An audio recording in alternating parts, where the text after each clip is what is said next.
एक गांव था जिसे अनहंत कहा जाता था। उस गांव में एक दंपत्ति वसुधा और रामैया रहते थे। वसुधा का नागिन में बड़ा अगाध विश्वास था।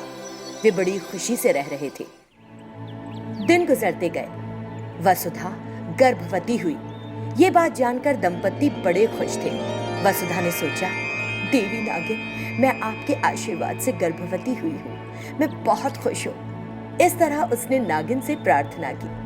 कुछ महीने बीत गए। एक दुर्घटना में अचानक रामैया की मृत्यु हो गई। वसुधा को ये पता चला तो वो टूट सी गई। हे भगवान, आपने मेरी किस्मत ऐसी क्यों लिखी? हम दोनों ने कितने सपने देखे थे। मुझे लगा था कि मेरे पति हमारे बच्चे को देखकर बहुत खुश होंगे, लेकिन वो तो कुछ और ही गया। वो बहुत रोई। कुछ दिन बीत गए। वो बिना ठीक से कुछ खाए बिना अपने पति के बारे में सोच रही थी। एक दिन उसने सोचा, मैं ये जीवन इस तरह अकेले नहीं जी सकती। मैं अपने बच्चे को कैसे बड़ा करूंगी? मेरे पति के मरने के बाद मैं अपने बच्चे के साथ सड़कों पर भीख मांगने की बजाय मर जाना बेहतर समझती हूँ।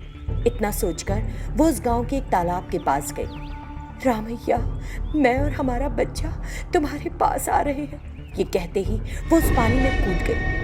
तुरंत नागिन वहां प्रकट हुई और उसे अपनी शक्ति के बल पर किनारे पर ले आई। वसुधा ने बाहर आकर, देवी नागिन, तुमने मेरी जान क्यों बचाई? मुझे अपने पति के बिना जिंदा नहीं रहना है।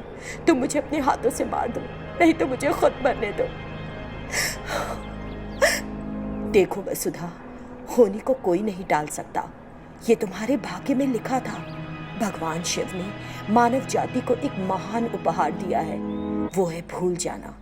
हमारे पास समय बीतने के साथ साथ हमें छोड़ के चले जाने वाले लोगों को भूलने की क्षमता है। इसीलिए हर कोई अतीत को कुछ समय में भुलाकर आगे बढ़ जाता है और समय के अनुसार खुशहाल जीवन जीने लगता है। अगर कोई तुम्हारी तरह दिल छोटा करके सोचेगा तो सब मरे हुओं के साथ मर जाएंगे, फिर उस दुनिया में कोई नहीं बचेगा। इस तरह नागिन ने वसुधा को दिलासा दिया। उसकी बात सुनकर वसुधा वहां से चली आई। वो 9 महीने की गर्भवती थी, तब भी मंदिर जाती और रोज नागिन की पूजा करती। एक दिन जब वो मंदिर जा रही थी, उसे प्रसव पीड़ा शुरू हो गई। देवी नागिन, मुझे बचाओ, मैं इस दर्द को सहन नहीं कर सकती। इस तरह वो जोर जोर से पुकारने लगी।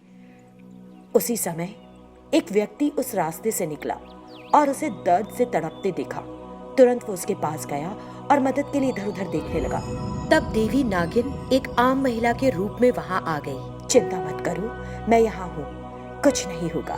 इतना कहते हुए उसने बच्चा करवाया। वसुधा ने एक सुंदर बच्ची को जन्म दिया। बच्ची को देखकर वो व्यक्ति बहुत खुश हुआ, लेकिन वसुधा बेहोश हो गई थी। नागिन ने कहा, देखो भले आदमी, मैं इस लड़की को जानती हूँ। उसने एक दुर्घटना में अपने पति को खो दिया। इस तरह उसने बताया कि वसुधा के साथ क्या हुआ था। ये सुनकर उसे भी बहुत दुख हुआ। उनका घर यहीं है। माँ और बच्चे दोनों को सुरक्षित उनके घर ले जाओ। मुझे कुछ काम है, मैं जा रही हूँ। इतना कहकर नागिन वहां से चली गई। उस व्यक्ति को समझ नहीं आया कि क्या करे और वहीं रुक गया। थोड़ी देर बाद वसुधा को होश आया। तब उस व्यक्ति ने उसे बताया कि क्या हुआ था। इससे वसुधा खुश हुई और उसे धन्यवाद दिया। फिर वो उन्हें उनके घर ले गया। वसुधा बहुत कमजोर थी। आप थोड़ा आराम करें, मैं आपकी मदद करूंगा। ठीक है। कुछ दिन बीत गए। वो व्यक्ति भी वहीं रुका रहा और उनकी देखभाल की। धीरे धीरे उसे वसुधा की सादगी से प्यार हो गया और एक दिन उसने उससे अपने प्यार का इजहार किया। वसुधा सोचने लगी। तुरंत नागिन वहां प्रकट हुई। वसुधा, तुम क्या सोच रही हो? ये सब भगवान का निर्णय है। नहीं मत बोलना, तुम उससे शादी कर लो, तुम्हारा जीवन फिर से खुशहाल हो जाएगा। वसुधा ने कहा, ठीक है, और उस व्यक्ति से शादी करने को तैयार हो गई। नागिन ने उनकी शादी करवा दी और वे खुशी से रहने लगे। सिम्हापुर नाम का एक गांव था। उस गांव में सभी लोग नागिन की अर्चना करते थे और नागिन भी उन लोगों की रक्षा करती थी। सभी ग्रामीण खुशी से रह रहे थे। एक दिन रात में जोर से गड़गड़ाहट के साथ अचानक बारिश होने लगी। तभी एक शैतान भूख लग रही है, मुझे भूख लग रही है। उसका चीखना सुनकर वहां रहने वाले ग्रामीण घबरा गए। हे भगवान, इतनी बड़ी शैतान कहां से आ गई? हमारे गांव की रक्षा करने वाली नागिन का क्या हुआ? फिर वो शैतान एक घर में घुस गई। मैं तुम सबको मार कर खा जाऊंगी। नागिन, हमें बचाओ, हमें बचाओ, मेरे परिवार की रक्षा करो। इस तरह उस घर में रहने वाला श्रीनिवास जोर जोर से चिल्लाने लगा। क्या तुम नहीं जानना चाहते हो कि नागिन का क्या हुआ? उस चिता को देखो, उसकी चीख सुन सकते हो? उसने नागिन को दिखाया। नागिन जलती हुई चिता पर लेटी थी और चिल्ला रही थी, भगवान शिव, इस गांव को बचाओ। तभी वहां पर एक संत प्रकट हुए और अपनी जादुई शक्तियों का उपयोग करते हुए नागिन को उस जलती हुई चिता से बाहर ले आए। संत, आपका बहुत बहुत धन्यवाद। भगवान शिव ने आपको भेजा है। हाँ नागिन, सबसे पहले तुम उस शैतान को इस गांव से दूर कर दो, वरना वो सबको मार डालेगी। उस समय शैतान गांव वालों को डरा रही थी और उससे डरकर सभी लोग जान छोड़कर इधर उधर भाग रहे थे।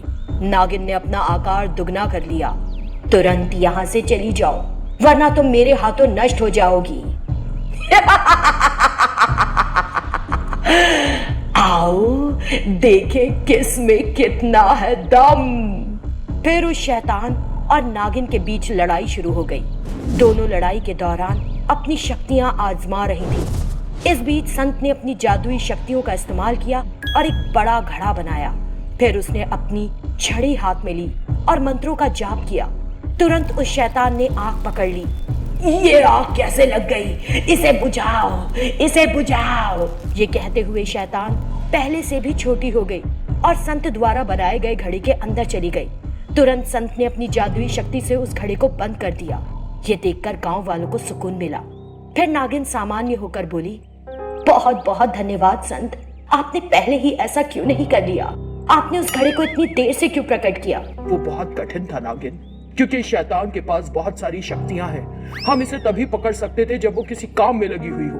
मैं शैतान को पकड़ने में कामयाब रहा क्योंकि वो तुम्हारे साथ लड़ाई में लगी हुई थी। शैतान आई कहां से थी और यहाँ क्यों आई थी?